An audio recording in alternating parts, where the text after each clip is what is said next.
is a pre-recorded video for 4.5 minutes. Not uncommon is the situation when an intraoperative bleed happens during vitreous surgery, compromising an otherwise predictable outcome.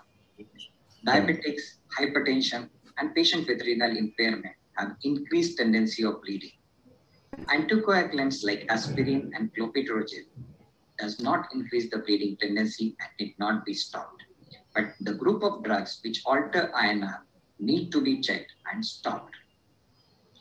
These are the various techniques which are at our disposal for achieving an hemostasis if there is a bleed. Now, this is iron peeling being done in a case of a retinal detachment. And suddenly, when I'm peeling, there is an avulsion of a vessel. Here, the whole vessel is avulsed. Here, I raise the intraocular pressure, drain the blood, identify the cut ends of the blood vessel, and after that, I cauterize only the cut ends of the ligated, or rather, we cannot ligate, so we cauterize the ends of the blood vessel and achieve an hemostasis. Second case, here, a case of a retinal detachment with anterior PVR. And here I am peeling the peripheral membranes. I create a small drainage retinotomy over here. And while I am creating a drainage retinotomy, there is a big bleed over there. Probably I have damaged a choroid. I cauterize. The blood has gone subretinally draining with the help of a fluid needle. It's not coming out so easily. I now use a forceps to drain it off. And again, I complete the retinectomy, which was essential for flattening the retina. And again, the ooze starts. The ooze now is more severe. And I complete the retinectomy, identify the area from where choroid is bleeding. And then I cauterize with the help of a routine cautery. And then the routine steps were uneventful.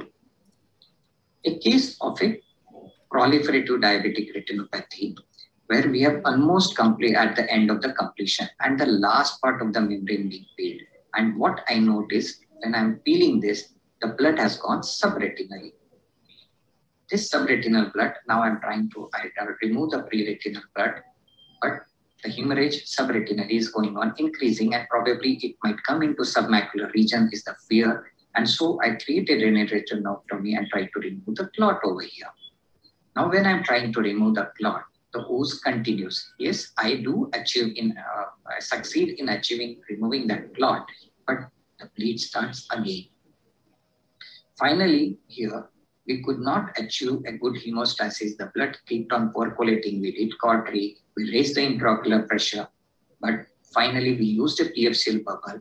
First, initially to protect the submacular creep, and then to pressurize the bleeder. And we could achieve an hemostasis by putting a large PFCL bubble. This is another case of proliferative diabetic retinopathy, where we are trying to remove the last part of the fibrovascular tissue, which is attached over here over the disc. And when I try to pull up the fibrovascular tissue over the disc, the ooze starts from the disc.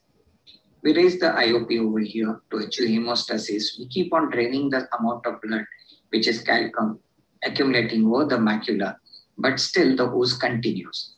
You cannot use a cautery over the disc, and here I am draining the blood.